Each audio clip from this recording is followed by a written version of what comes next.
वजीर खजाना की बजट तकरीर के दौरान ऐवान मछली बाजार बन गया। ऐवान में अवामी नुमाइंदे शोर मचाते रहे। नून लीग और पीपी समेत दीगर जमातों के अरकान ने प्ले कार्ड्स उठा लिए। यूसुफ रजा गिलानी का कहना था कि हुकूमती बेंचेस से शोर हुआ तो हमने भी एहतजाज किया।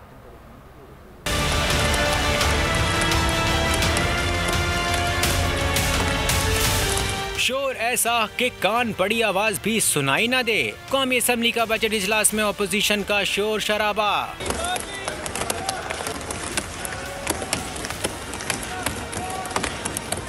शौकत तरीन बजट पेश करते रहे, अपोजिशन अरकान हंगामा आराई करते रहे।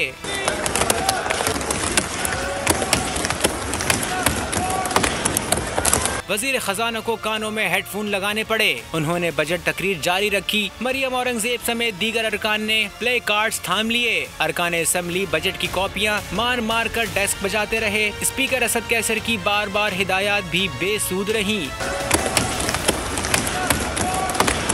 यूसुफ रजा गिलानी का कहना था कि हुकूमती बेंचेस से शोर हुआ तो हमने भी एहतजाज किया। हम पहले बोलने का मौका चाहते थे। NFC अवार्ड्स के बगैर बजट गैर आईनी है।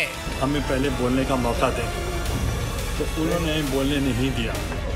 मैंने कहा नेशनल फाइनेंस कमीशन अवार्ड के बगैर अनकॉन्स्टिट्यूशनल है and I talk to the minister myself personally. Assembly इजलास से पहले अपोजिशन पार्टीज पार्लिमानी लीडर्स का मुश्तरका इजलास हुआ। बजट इजलास के हवाले से हिकमत अमली तय की गई।